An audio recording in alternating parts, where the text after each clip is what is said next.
speak to Palestinian journalist Shrouq Aila in Derbala. Hello to you, Shrouq. This process we're seeing, let's begin with the Israeli hostages that were released earlier this Saturday. How did that unfold, and how would you contrast that to some of the images we saw earlier this week? Well, basically today is the fourth releasing of the hostages here in the Gaza Strip since the ceasefire went into effect. Overseeing the scenes of today releasing and comparing it with the releasing that happened in the past 2 days, we can see that there is a big difference in terms of the arrangement and the organizations of the scene, especially in the south. This is the first time that we witness hostages releasing in the south.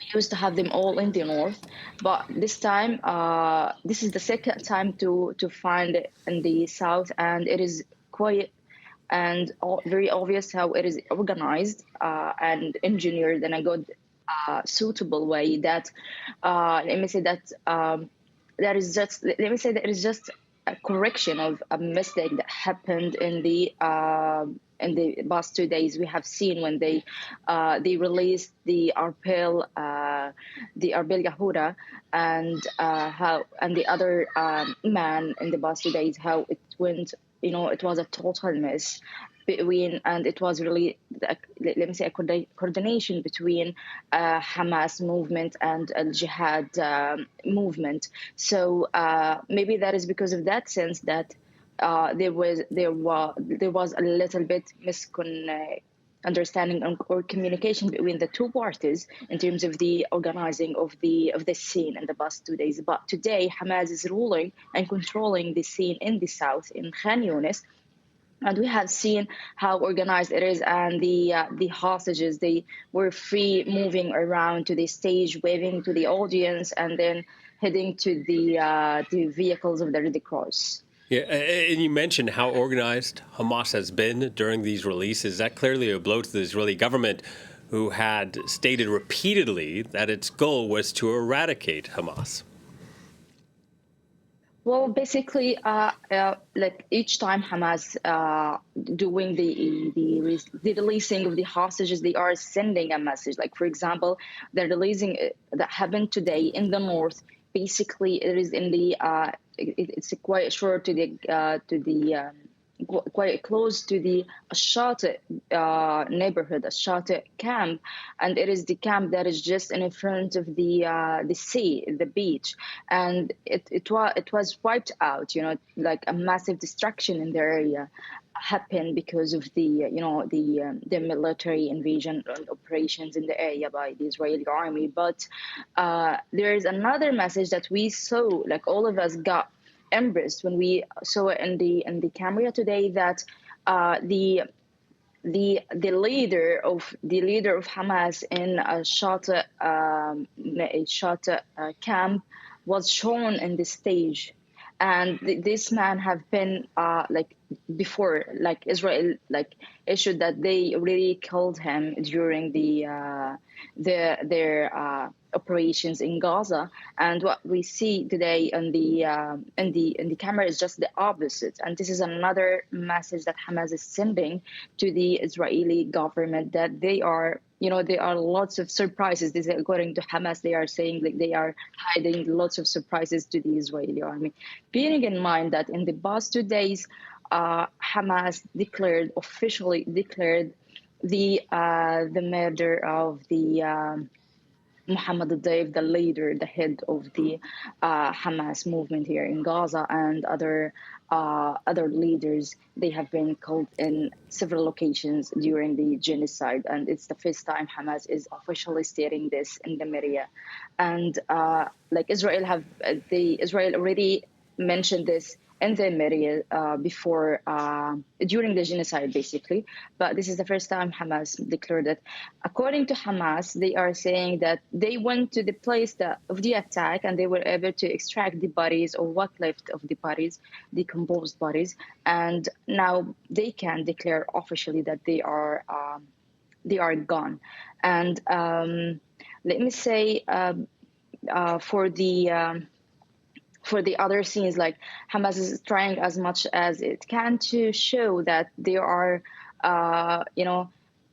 decorating the scene and making more obvious to the media that how they are releasing, and we are expecting more, another two more releasing in the upcoming 2 weeks.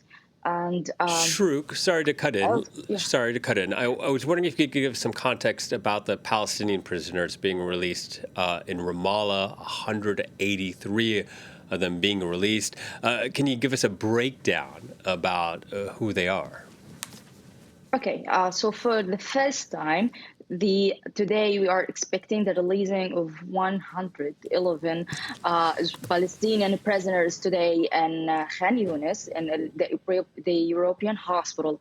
Those 111 prisoners have been captured during the genocide, like whether in the ground invasion or in their way fleeing from the north to the south by the so-called the safe route, and or like during the operations on hospitals. So they have been captured during the genocide, like inside the city. They were inside the city, and according to Israel, those have been. They are not included in the 7th of October attack. So they are from inside the cities, and it is a sign of relieving for thousands of the families. We are like according to the resources that there is almost like plus 3,000 Palestinian prisoners have been captured from Gaza during the genocide. So in this phase, we are expecting almost 1,000 to be released in several days, in several weeks, according to the stage we are in, and let me say this is the first window of hope for the families of those prisoners here in Gaza. Oh, Those who Shrouq, have I been. want to step in. I'm sorry to cut you off again. This window of hope that we just heard from our correspondent in Tel Aviv, as well as our senior anchor in the occupied West Bank. They're saying there's muted joy about what's next. The current phase ongoing, but the second phase of the deal, talks expected to resume about that. That would cover more exchanges, include discussions on a more permanent end to war. In Gaza, is there optimism about that second phase? Well, like each time we go through these stages, we go through the steps of the phase of this agreement. We see and like having it happening and taking an action here on the ground. It is such a sign, like a positive sign that we are on track, and this ceasefire is going on a track, and it will be holding longer, and it gives us a sense of optimistic for those people here in Gaza. And like the biggest sign here is the returning from the south to the north. Like we have been seeing how the Israeli army forced people to flee the north to the south, and by like erasing this block between the two locations here in the strip. So it is a big sign that we are on a track, and like getting those people, those displaced people, like they are over 1 million people returning to the north after 15 months of being locked down in the south. It is such a big sign that we are on track. That this doesn't mean that we are expecting it to collapse at any moment. Nobody can expect it, but on the ground, at what we are seeing, having it taking action, it is a good step forward. Yes, yes. And then we're running out of time, but I wanted to ask you one more important question. You're in central Gaza. In the south, something happened today that's quite important as well. In Rafah, what more can you tell us about that? Since the military invasion in Rafah that took place for almost 9 months, the Israeli army closed the Rafah crossing border, which is the only border that connects Gaza by outside the world. And over the closing of this border, nobody was able to evacuate Gaza unless there are some patients have been evacuated under the sponsorship of the WHO. But today it's the first day of having the border opened under the administration of Egypt, America, and the PA, the Palestinian Authority. So today, 15 patients will be evacuated in Gaza to their destination in terms of the treatment journey, along with their families.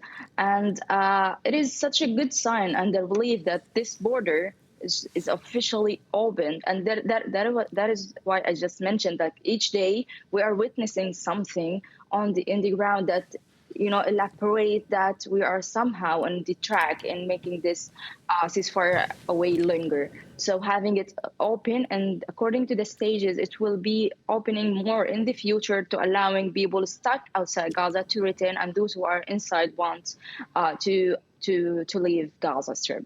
So, Shrouq, but we are expecting it is to happen in the future.